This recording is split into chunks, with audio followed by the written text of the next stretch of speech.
Good morning children. ఈ వీడియోలో మనం హిందీ గ్రామర్ అంశమైన కాల్ గురించి తెలుసుకుందాం. కాల్ అనేది కేవలం హిందీ భాషలోనే కాదు, తెలుగు, ఇంగ్లీష్ లాంటి ఇతర భాషల్లో కూడా ముఖ్యమైనది. పిల్లలు, మీకు కాల్ అంటే ఏంటో తెలుసా? काल क्रिया के जिस रूप से कार्य करने या होने का समय का ज्ञात होता है उसे काल कहते हैं. క్రియ అంటే కాల్ అంటే క్రియ యొక్క పని ఎప్పుడు జరిగింది అనే దాన్ని తెలియజేసేదే కాల్ అని చెప్పొచ్చు. కాల్కే భేద్. కాలు ఎన్ని రకాలు చూద్దాం ఇప్పుడు. काल के मुख्यतः 3 भेद हैं. भूतकाल, क्रिया जो संपन्न हो चुकी हैं. క్రియ ఏదైతే పూర్తి అయిందో దాన్ని మనం భూతకాల్ అంటాము. ఉదాహరణ देखिए, मैंने रोटी खाई. ఇది భూతకాల్లో ఉన్నటువంటి వాక్యం.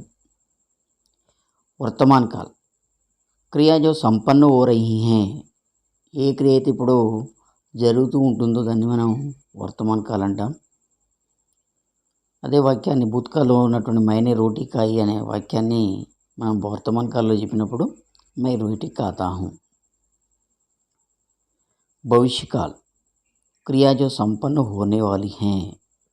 ఏ క్రియ అయితే జరగబోతుందో దాన్ని మనం భవిష్యకాల్ అంటాం. మై రోటీ ఖావుంగా.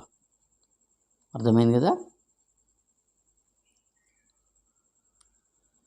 काल पहचानने या बदलने के लिए मूल शब्द 2 या 2 से अधिक అక్షర वाले పరివర్తన. అంటే మనకు ఏ భాషలో తీసుకున్నా, ఇంగ్లీష్లో టెన్స్, తెలుగులో అయినా హిందీలో అయినా కాల్ అనేది అతి ముఖ్యమైనది. ఈ కాల్ అనేటువంటి అంశం మన గ్రామర్లో కరెక్ట్గా వచ్చినట్లయితే ఆ లాంగ్వేజ్ మీద మనకు పట్టు వస్తుంది. మరి మనకి ఇచ్చేటువంటి పరీక్ష పేపర్లో ఇచ్చేటువంటి ప్రశ్నల్లో కాల్ పైచానే కాల్ బదలనా, ఒక వాక్యం ఇచ్చి అది ఏ కాలంలో ఉందో గుర్తుపట్టడం, లేదంటే ఇచ్చిన వాక్యాన్ని మరో కాలంలో మార్చడం అడుగుతుంటారు. మరి దాన్ని మనం గుర్తుపట్టడం లేదా మార్చడంలో మనం ఎలాంటి టిప్స్ ఉపయోగించాలో చూద్దాం ఒకసారి. ఉదాహరణకి చూడండి, ఇక్కడ పడ్నా అనేటువంటి శబ్దం ఉన్నది. ఇది మనకు డిక్షనరీలో తీసుకుంటే ఈ విధంగా కనిపిస్తుంది. మిగతా పడతా, పడితే, పడితే, పడవుగా, పడానంటే శబ్దాలు మనకు డిక్షనరీలో పడవు. ఈ శబ్దం నుండి, పడినా అనే శబ్దం నుండి ఎలాంటి శబ్దాలు వస్తాయంటే పడ, పడి, పడి, పడతా, పడితే, పడితే, పడేగా, పడేగి, పడేంగే, పడుంగా, పడుంగి, పడింగి కూడా వస్తాయి. ఇవన్నీ శబ్దాల్లో మనకు కామన్గా అనిపించేది పడ అనేది. ఈ పడ అని మనం ఏమంటామంటే మూల శబ్ద యా రూఢ శబ్ద అంటాం. అంటే ఈ మూల క్రియ, ఈ మూల శబ్దం ద్వారానే అనేక శబ్దాలు మనకు ఏర్పడుతుంటాయి. మరి భూతకాల్ తీసుకున్నప్పుడు ఈ మూల క్రియ రూపము ఏ విధంగా మారుతుందంటే, మూల శబ్దానికి దీర్ఘ అంటే ఆకి మాత్ర, ఈకి మాత్ర, ఈకి మాత్ర ఇవి కలిసినప్పుడు అది భూతకాల్గా మారుతుంది. అదే వర్తమాన కాలంలో మూల శబ్దం తర్వాత అంటే మూల శబ్దం కలుస్తేవి తా, తీ, తే. అదే భవిష్యకాల్లో ఆ మూల శబ్దానికి ఏగా, ఏగి, ఏంగే, ఏంగి, ఊంగా, ఊంగి ఇలా కలిసినప్పుడు అది భవిష్యకాలం అని చెప్పవచ్చు. ఖర మూల శబ్దం తీసుకున్నప్పుడు ఈ భూతకాల్లో కొద్ది తేడాగా మారుతుంది. ఖర అనేది కియా, కియే, కీ. ఇది భూతకాల్లో ఖర యొక్క మనకు ఇంగ్లీష్లో కూడా గో అనేది వెంటిగా మారుతుంది, మనం చూసాం కదా. ఆ విధంగానే ఈ భూతకాల్లో ఖర అనేటువంటి మూల శబ్దంలో పరివర్తన ఈ విధంగా ఉంటుంది.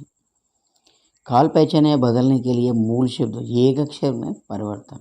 అదే ఇంతకుముందు మన పడని కానీ వేరే లిక్ ఇలాంటి శబ్దాలు ఏది తీసుకున్నా కూడా దో అక్షర్ దో సే అధిక అక్షర్ అంటే 2 లేదా అంతకంటే ఎక్కువ అక్షరం ఉన్నప్పుడు ఆ విధంగా కనిపిస్తుంది. మరి ఏకాక్షర్ ఒకే అక్షరం ఇచ్చినప్పుడు భూత్కాల్లో ఏ విధంగా మార్పు వస్తుంది అనేది, అంటే వర్తమాన కాలంలో కానీ భవిష్యత్ కాలంలో కానీ మనం ఇంతకుముందు చెప్పుకున్నట్టుగా పడని శబ్దానికి ఏ విధంగా అయితే పడతా పడితే పడితే పడితి పడైగా పడెంగే పడుంగి ఈ విధంగా మారుతుందో ఆ విధంగానే మారుతుంది. కానీ ఏకక్షర్ అంటే ఒకే శబ్దం ఉన్నటువంటి మూలక్రియలు ఉన్నటువంటి రూట్ శబ్దంలో కొద్దిగా పరివర్తన అనేది వేరే విధంగా ఉంటుంది. ఏ విధంగా చూద్దాం. కా ఉంది, ఇక్కడ ఆల్రెడీ కా అనేటువంటి శబ్దంలో ఆ అని మాత్ర ఉంది కాబట్టి భూతకాలంలో మరొక మాత్ర ఇవ్వడానికి వీలు లేదు.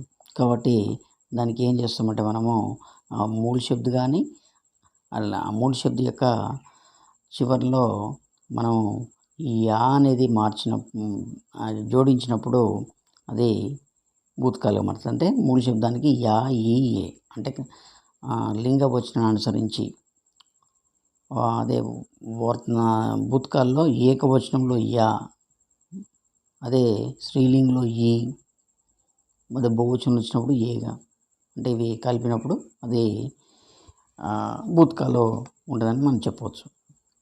కాయ కాయి కాయే. సో ఉందనుకోండి, ఇక్కడ కూడా ఏకాక్షరి కదా, సోయా సోయి సోయే, ఆయా ఆయి ఆయే, జా జాయా గ, జా అనేది జాయా కాకుండా గయా గయి గయే.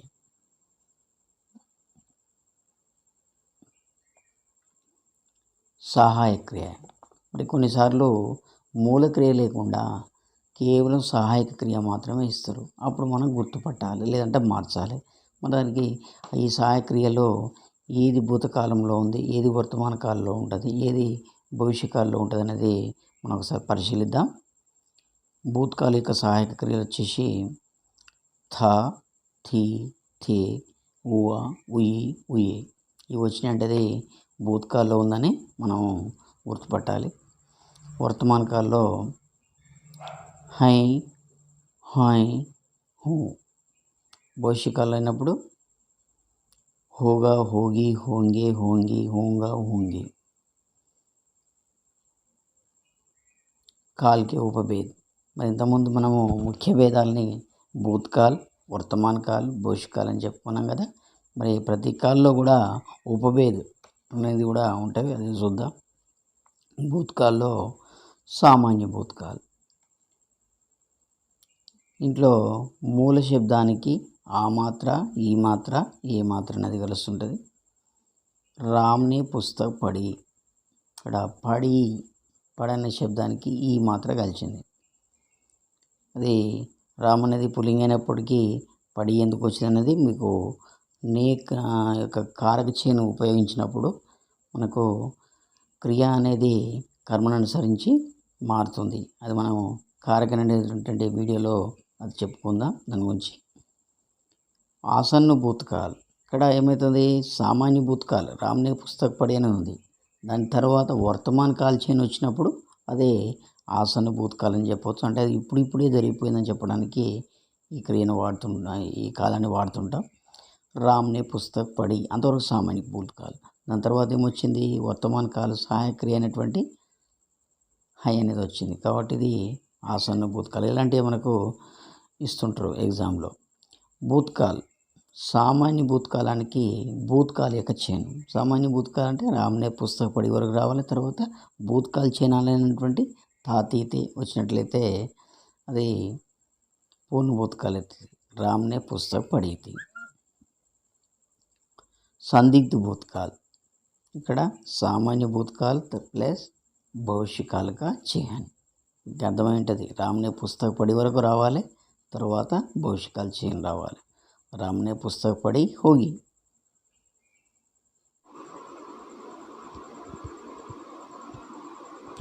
అపూర్ణ భూతకాల్, మూల శబ్ద తర్వాత రహా రహి రహే దాంతో పాటుగా భూతకాల్ యొక్క చైన్ వచ్చినట్లయితే అది అపూర్ణ భూతకాల్. రామ్ పుస్తక్ పढ़ रहा था. హేతేత్ మద్ భూతకాల్, ఈ కాల్లో మనకు యదితో స్టార్ట్ అయ్యి మధ్యన తో అనేది వస్తుంటుంది. రెండు క్రియలు ఉంటాయి. అంటే హేతు అంటే కారణం, అంటే ఒక క్రియ జరిగితేనే ఇంకో క్రియ జరుగుతుంది అని చెప్పడానికి ఈ ఏదైతే మజబూత్ కాల్ను వాడుతుంటాం. यदि राम को पुस्तक मिलती तो पढ़ता. वर्तमान काल, సామాన్య వర్తమాన కాల్. మూల శబ్ద తర్వాత తా, తీ, తే ఇవి వచ్చినట్లయితే అది సామాన్య వర్తమాన కాలం అని చెప్పవచ్చు. రామ్ పుస్తక్ పడతా హై, పడతా అనేది మనం ఇంతకుముందే ఫస్ట్లో చూసాం.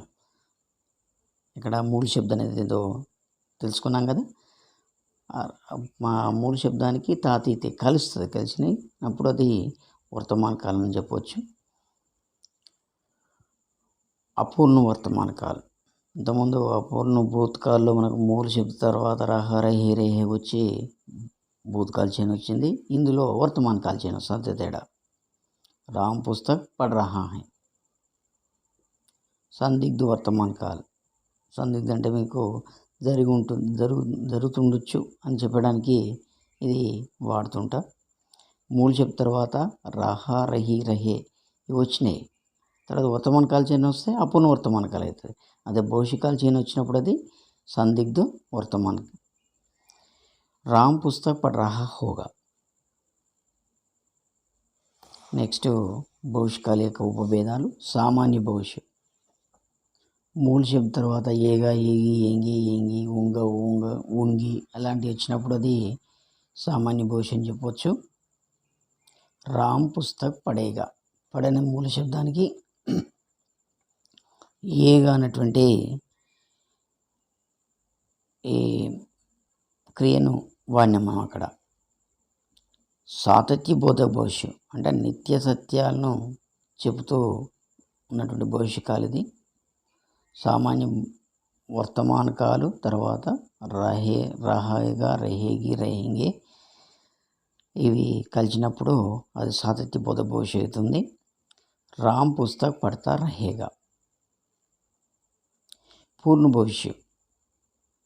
మూల శబ్ద తర్వాత చుకేగా, చుకేగి, చుకేంగే, చుకుంగి, చుకుంగా ఇలాంటివి వచ్చినప్పుడు అది పూర్ణ భవిష్యత్ అని చెప్పవచ్చు. రామ్ పుస్తక్ పఢ్ చుకేగా. సంభావ్య భవిష్యకాల్. రామ్ పుస్తక్ కల్ పడే అంటే రేపు చదువుతాడు అని చెప్తున్నాం ఇక్కడ. అంటే సంభావ్యం అంటే జరుగుతుండొచ్చు అనే అనుమానంతో చెప్పేటువంటి కాలం ఇది. ధన్యవాదాలు. మరొక వీడియోలో మరొక కొత్త అంశంతో కలుసుకుందాం. అంతవరకు